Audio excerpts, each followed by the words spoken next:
बीच एक बड़ी खबर, नेपाल में विद्रोह पर एक बहुत बड़ी खबर सामने आ रही है। नेपाल के प्रधानमंत्री केपी शर्मा ओली ने इस्तीफा दे दिया है। नेपाल सेना प्रमुख ने पहले ही सलाह दी थी कि पीएम को अपनी गद्दी छोड़ देनी चाहिए, अपना पद छोड़ देना चाहिए। और इसी बीच एक बड़ी खबर, जो जेनजी रिवॉल्यूशन नेपाल में देखने को मिला था, उसका एक बड़ा असर हुआ है।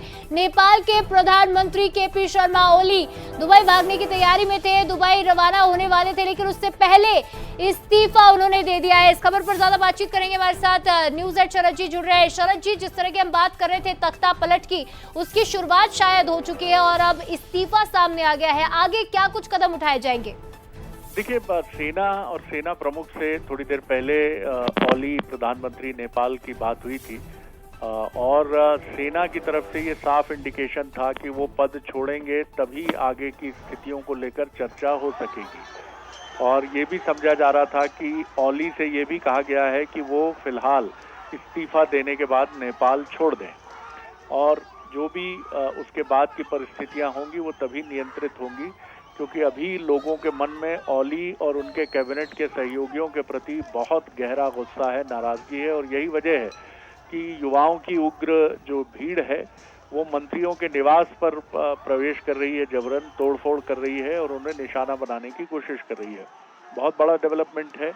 और चूंकि सेना सामने आ गई थी और सेना ने अपनी मंशा साफ तौर पर जाहिर कर दी थी, अब ये देखना होगा शिवालिका कि क्या ओली के इस्तीफा देने के बाद एक कार्यवाहक सरकार का गठन होगा या फिर सेना, क्योंकि अब तक नेपाल में हमने इस तरह का बहुत साफ इंडिकेशन देखा नहीं है पड़ोसी बांग्लादेश की तरह या पाकिस्तान की तरह की सेना का सत्ता में एक बहुत गहरा दखल या दबदबा होता है, या फिर उसके जनरल्स जो हैं वो खुद सत्ता का हिस्सेदार बनने के लिए आगे अपनी महत्वाकांक्षा रखते हैं। तो ये अब बहुत निगाह रखने वाली बात होगी कि सेना से चर्चा के बाद, सेना प्रमुख से चर्चा के बाद नेपाल के प्रधानमंत्री ओली का इस्तीफा तो हो गया है, लेकिन अब सेना क्या सत्ता में अपनी एक बड़ी भूमिका की तरफ देखती है या केयर टेकर गवर्नमेंट में वो एक भागीदारी चाहती है, या वो ये भी चाहती है कि उसी के मार्ग निर्देशन में अगली कार्यवाहक सरकार बने। ये सब चीजें अभी भविष्य के गर्भ में है, लेकिन जैसा मैंने पहले भी कहा था, भारत इस पर सतर्क निगाह निश्चित तौर पर रखे हुए हैं। शरद जी, मार्च में जो लोकशाही वर्सेस राजशाही एक बड़ा अभियान हमने देखा था मार्च में, क्या इसे उसका भी असर माना जाए? क्योंकि जिस तरह से विद्रोह लगातार पनप रहा था और अब प्रधानमंत्री का इस्तीफा आ जाना, क्या उस ओर भी नेपाल आगे बढ़ रहा है? देखिए, बिल्कुल ठीक कहा आपने शिवालिका। जहाँ भी अस्थिरता होती है, जहाँ पर लोगों को रोजगार नहीं मिलता है, महंगाई नियंत्रण से बाहर होती है और उनको, युवाओं को खासतौर से ऐसा लगता है कि उनके नौकरशाह, उनके हुक्मरान ये उनकी तरफ ध्यान नहीं दे रहे हैं, तो ऐसे में इस तरह की स्थितियां बनती हैं। और यही वजह है कि बीच में वहाँ राजशाही की स्थापना को लेकर भी आंदोलन नजर आए थे, जिनमें ये कहा गया था कि हम पुरानी व्यवस्था चाहते हैं राजशाही की।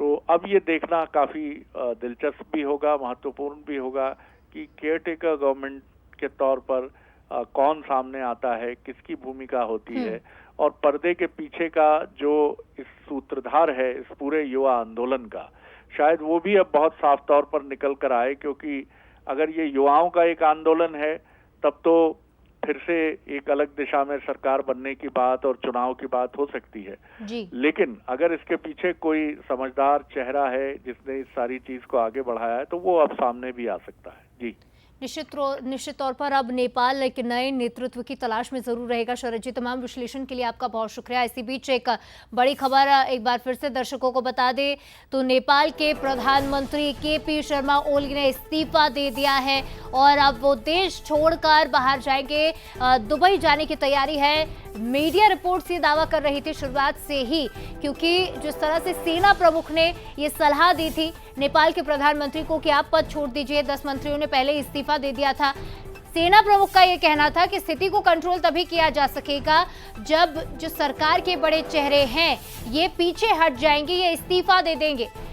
तो सरकार अब झुक गई है। जेनजी रिवॉल्यूशन का इसे असर माना जाए या इसके पीछे किसी और का बड़ा हाथ है, कोई तीसरी शक्ति इसके पीछे काम कर रही थी, ये भी एक बड़ा सवाल है जो जल्दी इस पर खुलासा भी होगा। लेकिन फिलहाल ये बड़ी खबर आपको बता दें, नेपाल में जो विद्रोह हुआ उसका एक बड़ा असर देखने को मिल रहा है और विद्रोह पर एक बड़ी खबर, पीएम ओली ने इस्तीफा दे दिया है और अब वो देश छोड़ने की तैयारी में है।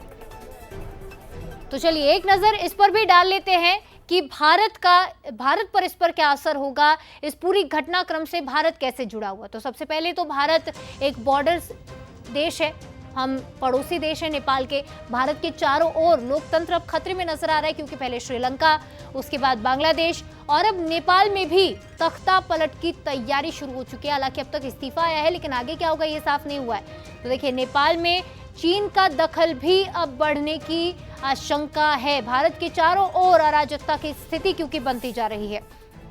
तो इसी बीच एक बड़ी खबर, क्योंकि भारत का नेपाल से लंबे समय से अच्छा संबंध रहा है, चाहे व्यापारिक दृष्टिकोण से हम कहें तो नेपाल में विद्रोह अगर होता है, इस तरह का विद्रोह आगे भी अगर बढ़ता है, तो पीएम ओली ने इस्तीफा दे दिया है और ये विद्रोह अगर आगे बढ़ता है तो इसका असर भारत पर भी देखने को मिलेगा।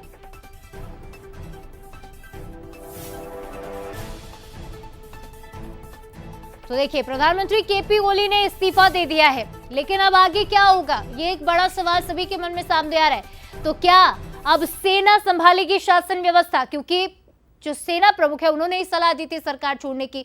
तो क्या अब सेना संभालेगी शासन व्यवस्था, एक बड़ा सवाल ये है। दूसरा सवाल ये भी कि क्या राजशाही का रास्ता एक बार फिर से खुलेगा, क्योंकि जिस तरह से हम बात कर रहे थे, जो आंदोलन एक बड़ा देखा था नेपाल ने राजशाही और लोकशाही का, राजशाही वर्सेस लोकशाही का जो आंदोलन था, लोग मांग कर रहे थे कि लोकशाही को अब वापस लिया जाए और राजशाही को फिर से लाया जाए। तो क्या नेपाल का पॉलिटिकल सिस्टम अब दोबारा बदलेगा? जो सालों पुरानी प्रथा यहाँ चली आ रही थी, क्या उसे नेपाल दोबारा अपनाएगा? तो पड़ोसी देश भले ही छोटा हो, लेकिन ये विद्रोह बेहद बड़ा है और ऐतिहासिक ये विद्रोह है, क्योंकि आज तक आपने कभी नहीं देखा होगा कि जेन ज़ी इस तरह से सड़कों पर उतर आए और एक रिवॉल्यूशन लेकर आए और उस रिवॉल्यूशन का इतना बड़ा असर हो कि खुद 10 मंत्री इस्तीफा दे दे, प्रधानमंत्री को इस्तीफा देना पड़े, प्रधानमंत्री को देश छोड़ना पड़े। तो इससे पहले बांग्लादेश और श्रीलंका में जो स्थितियां देखी गई थी वो इस तरह की थी, लेकिन उसके पीछे की जो वजह थी वो अलग थी, उसके पीछे तीसरी शक्ति काम कर रही थी। लेकिन नेपाल की क्या स्थिति है ये अब तक ये पिक्चर क्लियर नहीं हो पाई है। लेकिन इसी बीच आगे क्या होगा, 3 संभावनाएं बनती हैं। सेना शासन संभाल सकती है, व्यवस्था संभाल सकती है, राजशाही का रास्ता भी अपनाया जा सकता है, वो रास्ता भी खुला हुआ है नेपाल के लिए, लेकिन उसे अपनाना बेहद ही मुश्किल होगा। नेपाल का पॉलिटिकल सिस्टम क्या बदलेगा या फिर कोई नया नेतृत्व नेपाल में देखने को मिलेगा, ये सवाल अभी भी बने हुए हैं।